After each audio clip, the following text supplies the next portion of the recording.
What I'm about to do is what we call investigative journalism in media. Now, this is strange but true. But before I do that, do click subscribe to Black Social TV. My name is Dennis the Business. Don't you forget to click that bell for notifications so that you don't miss out any of the stuff I upload. Now, we are talking Kevin Hart's car crash and the lawsuit. How do they connect? What happened? What was the story behind? And what was the story behind that car that you see him leaning against? That is the blue car. You can call it the Plymouth for those of you who are actually crazy about cars. We're taking the funniest man in the world, the richest comedian in the world. He survived death. But hey, the story behind Kevin Hart's car crash connects a little bit to the lawsuit. The question is how? So, Kevin Hart and the other two people in his car that crashed, that is back September 1st, 2019. That is the year that had taken Kevin Hart's life. Now, one thing that surprises, they have all lawyered up. What I mean by lawyering up is they have all got lawyers. The question is why? Now, everyone is expecting a big lawsuit out of this. That is two. The sources that I do have with the direct knowledge of this story say that the driver who sustained serious back and chest injuries has an attorney already. Yeah, that is surprising. And as does the passenger in the back seat who sustained only minor injuries. Now, Kevin has a lawyer as well. So, do the math. Those are three lawyers in the row. Now, I'm told that Kevin Hart is in the crosshairs of the other two people in the 1970 Plymouth. That is the car we're talking about right there. That is leaning against a wire, putting his right arm up. Yeah. Because of the fact that the car did not even have safety harnesses or airbags at all. Now, the question is, where is the argument? Kevin should have worried less about keeping the car authentic and more about safety and not doing so or being negligent about this. Now, the driver could also be on the hook for Kevin and the backseat passenger, but it's a little bit premature investigation since they still more investigations of this cause of the crash. The question is, where is the big issue right now? Now, we are told that the company that customized that car could be looking at a lawsuit. Yeah, the argument goes like the company is the expert, and even if Kevin wanted a custom job without safety harnesses, the company should have refused the job because it wasn't safe at all, most especially with a powerful 720 horsepower engine.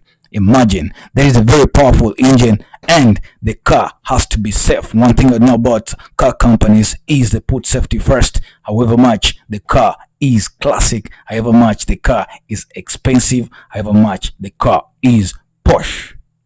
Now, out of the 10 custom car companies that were contacted in the United States, were asked if Kevin Hart's car crash has opened their eyes and changed their minds about customizing classic cars without installing safety harnesses. Now, it was only 8 out of the 10 who said they would if that's what the customer wanted or the client. Now, only 2 said they would not. Now, that is surprising. It's even more interesting because it opens these companies up to a lawsuit, especially if there are passengers in the car who got injured.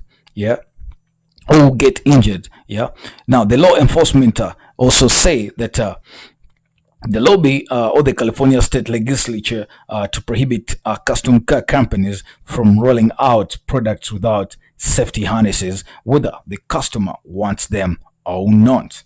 Now, the question is, what's your view about this? Because, I mean, we see lots of these classic cars on the American roads and we think, okay, they're nice, they're good, but they don't have the safety harnesses like the airbags. Getting down to your commentary section here and what the people think about this argument, yeah. Someone called Malibu says, first off, no one forced these two people to ride and drive this car without safety belts. They knowingly and willingly got in and knew that there was no seat belts at all. Second, the man that was driving, what caused him to crash was it reckless driving? That kind of takes Kevin Hart out of part of the responsibility of the cause of the crash. No one can force you to drive the car.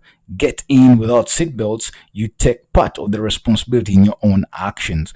I don't see these people get some huge amount of money insurance will pay out, but I doubt if they will be able to sue Kevin himself because they all got in knowing there was no seatbelts.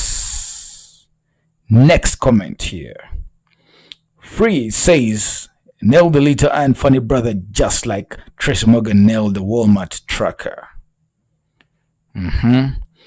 Austin says, so much for the tissue-thin friendships of celebs and their trainers. Kevin Hart is about to experience a hard lesson, although is there no responsibility of the driver? The trainer's boyfriend looks like settlement country hop. Kevin Hart's lawyer is a good one. The other comment of social media here and how someone thinks by the name of Bob says, obviously, money can't buy common sense. Jed on social media says, so adults made a conscious choice to ride in a classic vehicle they knew did not have restraints or safety, and they are allowed to sue. So much for personality responsibility. More comments coming in here say that the easier route is for the passengers to sue the owner of the car, who is in the name, that is Kevin Hart. Eric says, it's a 50-year-old car and today's safety standards should not apply to a car that met those standards in that day. Upgrading to such an old car should be optional. Some of the comments that are coming in through of social media are kind of worrying, and this is the people's reasoning. Now, Barton says the law states that you do not have to add safety harnesses on that year of the car. That being said, everyone knowingly got into a car that did not have safety harnesses. The driver should be the one at the fault and should be held accountable for the poor driving skills. And does anyone really know why he may have left the scene? I was in an accident and one person had to leave the scene to get help because nobody could find their cell phones in the debris of the car. So why don't we all wait until all the true facts are available before we pass the judgments? This is Black Social TV. My name is Dennis the Business. Don't you forget to click subscribe and the bell for notifications. Thanks for watching. I'm out.